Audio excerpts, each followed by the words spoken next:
Hi, this is Shelley Treacher from the Binge and Overeating Recovery podcast. Today's podcast follows on from last week's podcast about embodiment. Last week, I started to explain how you can become in touch with your body's experience and how that can help you to start to manage how you feel instead of comfort eating. Today, I'm going to carry on with that by leading you through something. But first, a question has come in. Are cravings for food physical? I've also been asked to talk about serotonin and the reward system in the brain. For me, as a body-centered psychotherapist, this is so interesting and so relevant to this week's subject. The simple answer is that I don't think our experience can be separated into purely physical or purely emotional. There is research to suggest that the body and the mind and the emotions all act as one. You could say that when we're hungry or needing a certain nutrient that we get physical hunger pangs though. It can also be proved that addiction to sugar, for example, creates physical cravings. I don't know about you, but I literally feel a desire to be satisfied in my mouth and around the edges of my tongue when I want sugar. I'm going to guess that that is where the sugar receptors are. But even with those experiences comes a charge of energy or emotion. With real hunger, I feel a desperation. What about you? My whole body starts to go into alarm and food focus, and it must be satisfied. And with a sugar desire, I start to feel a kind of a mania. How much of this is physical and how much emotional is really difficult to determine, if not impossible. The work of Dr. Sarah Leibowitz of Rockefeller University shows that there are similarities between neurochemical mechanisms in the brain areas that control the consumption of fat and carbohydrate and various emotional behaviours like novelty-seeking, impulsivity and anxiety. Her work shows that this relationship in the brain promotes the consumption of fats and carbohydrates. I'm putting a couple of links to this research in the podcast so that you can look into details for yourself, because to be honest, I'm not a research scientist. There are also many other people who've done research into the relationship between the vagus nerve and overeating, and into the relationship between hormones, serotonin, dopamine, and the gut. So I'll also put a link in the podcast to a list of some of these research articles so you can have a look for yourself. I think that's going to make more sense to you than I could actually make of these medical scientific terms. But here's an important part of Leibowitz's work that is relevant to you. She says, an important concept revealed by these findings is that specific neurobiological systems and diet intake are functionally linked within a positive feedback loop, with specific diet-stimulating brain neurochemicals that in turn stimulate further consumption of this same diet. She continues, this neurochemical diet feedback process, while appropriate for producing overeating and gorging under conditions when food is scarce, helps to explain the eating and body weight disorders that develop when sugar or fat-rich foods are abundant. The same thing happens in our brains with other chemicals like nicotine and alcohol too, by the way. Her work also shows that there is a relationship between the inhibition of serotonin and dopamine, which usually promotes satiety, which stops us eating. A relationship with that and carbs, fats, alcohol, etc. All of this is all the more reason to be in touch with your body's experience when trying to overcome comfort eating. So in keeping with this, it might be interesting for you to note the mechanics of your next craving. What sensations do you have in your body, in your tongue, in your mouth, in your throat, in your muscles, in your body, your posture, your breathing, and even in the soft parts of your torso? For me, I know that I become tense quite quickly. There'll be a strong urge in my mouth and throat, maybe even in my arms and hands, as I start to reach out for this substance.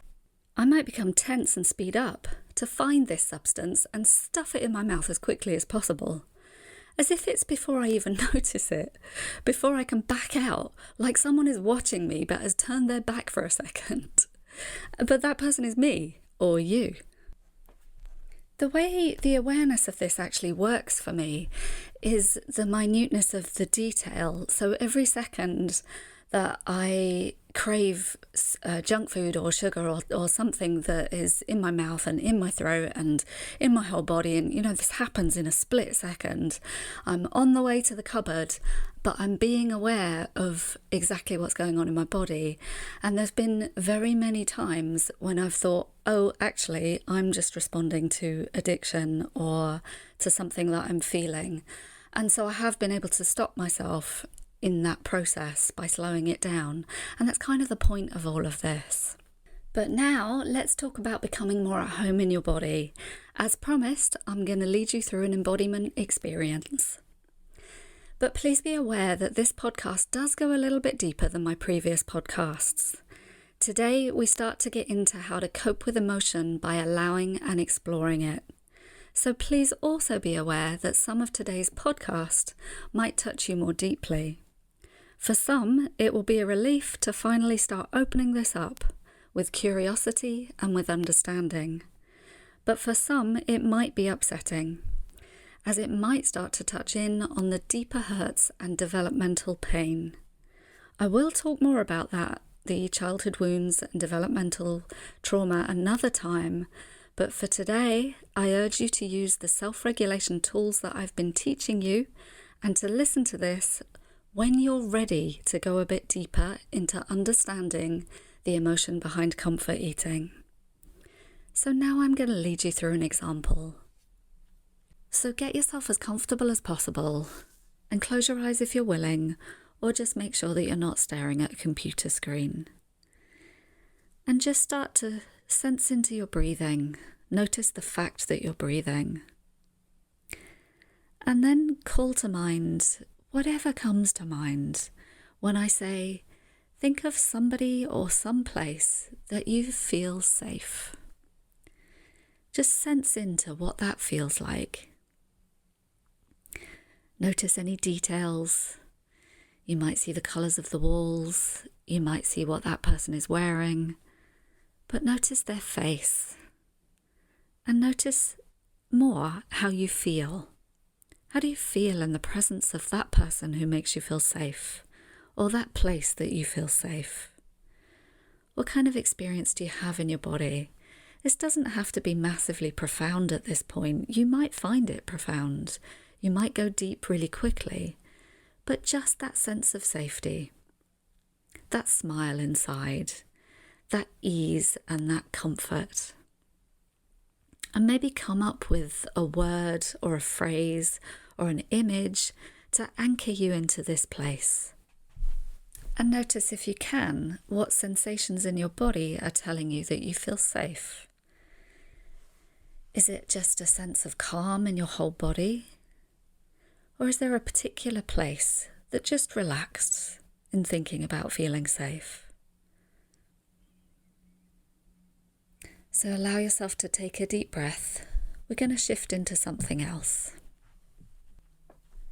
I mentioned last week exploring the sentence, how you look is perfectly acceptable. We're going to explore that sentence now. So again, close your eyes if you're willing, or just keep your eyes soft. And start to drop into your breathing and your body and your posture. And do whatever you need to do to observe what happens in your body, in your experience. Just to observe whatever comes up on any level. It could be an image, it could be a memory, it could be a sensation, it could be an emotion. It could be anything really. It could be something quite strange that comes out of the blue, or it could be something really familiar. So just notice what happens inside you when I say, how you look is perfectly acceptable. Just notice whether you had any strong reactions, and keep noticing what's still happening. Just notice any reactions, any positive or negative reactions. Follow, observe, allow. Watch what happens. When I say, how you look is perfectly acceptable. Just keep watching the reverberations of what happens now and next and next. If you're feeling activated, if you're feeling some emotion or you're feeling a charge in your body, this is the system activated. Something has been triggered, and it's worth exploration because it has a message for you.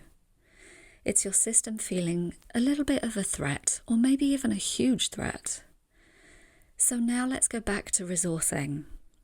Remember that place or that person that you felt, or the word that you came up with for an anchor. Allow yourself to remember that again now. Think of someone or some situation that makes you feel safe. And again, just notice how your body calms down. Notice your body response and how you know that you feel safe. What would that part of you or that safe person say to you right now? What do you need? What do you want them to say? And if you can, fully allow that experience and allow yourself to have what you really need. Feel the safety in your body and your safe experience. Allow yourself to open your eyes and fix on something that makes you feel safe. It could be an object in the room that is really familiar to you, or that has an emotional significance, or just looks pretty. And just tune in to the tone of my voice as we carry on, knowing that I would never criticize you for the way that you look. I would be interested in who you are. And there are other people who would feel the same. I'm sure you have a friend you can think of who would be really loving towards you because of nothing to do with the way you look. What we've done here is explore the steps to embodiment and working through your embodiment to something more resourceful. First of all, we explored the sentence that how you look is perfectly acceptable. I'm imagining that most of you responded with, that's not true, in some form or another. You may have been more aggressive with it. But really, that's a thing inside you that gets activated that's already there. Every time you look in the mirror, maybe every time you have to go out, there's in the back of your mind or in the forefront of your mind the thought that you're not acceptable for how you look, that there's something wrong with you, that you look ugly, that you look fat, that you look horrible, disgusting, all these words I hear on a daily basis. But so that's triggered when someone says to you, but actually you look perfectly acceptable. You don't believe that. Your unconscious belief is that you're not acceptable for how you look. So what we're trying to do is explore that, see where it came from, see what wound that it touches, and work through it to heal it. And what you've done with that is you've acknowledged some of what's going on inside you with that sentence, and then you've brought compassion to it by remembering the resource, by coming to something else, another experience in your body that feels good. And this is the way to heal with these things, to bring it out bit by bit in the unconscious and put it together with compassion and resource. I can't tell you enough times how effective and powerful compassion is in healing.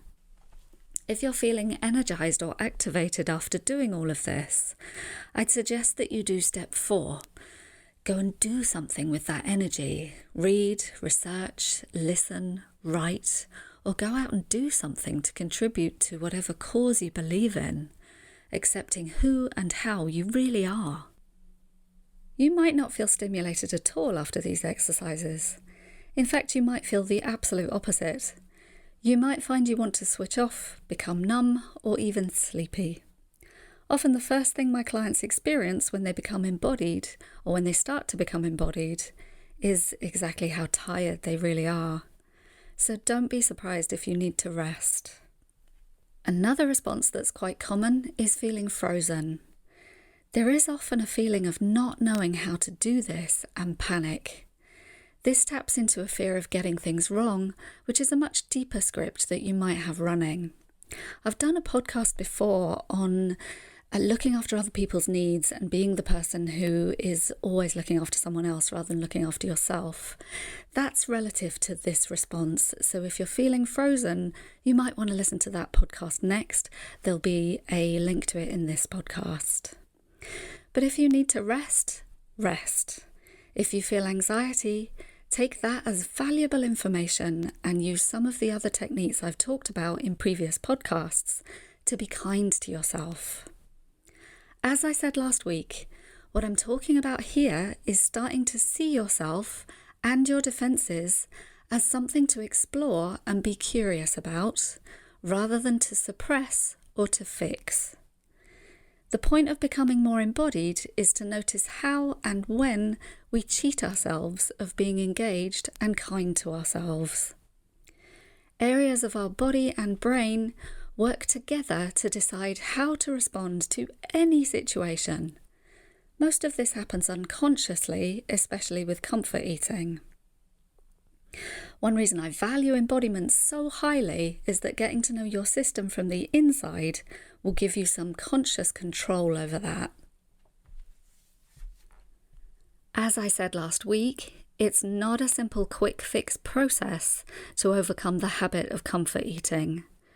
But the great thing is that when you work towards it, you get to practice feeling better about yourself and who you are every step of the way. This is the secret. This is the key. This is the thing that will help you choose a remarkable or an astonishing life.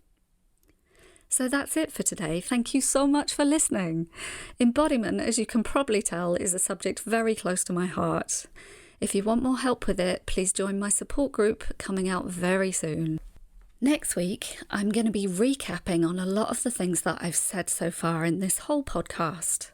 I'm going to be talking about what all this stuff actually means and how you can really stop comfort eating, how all of this stuff works. So join me next Wednesday. And please do get your comments and questions to me. I am absolutely loving your questions, and I've had some good feedback that other people are finding them useful too. Everything you tell me is completely confidential, so please do make a contribution if you want to. If there's anything that you need to know the answer to, I would love to attempt to answer it. And this can be to do with anything that might cause emotional eating, as well as just about comfort eating. So you can ask me about emotions and psychology as well. Thank you so much for listening. I'll see you next Wednesday.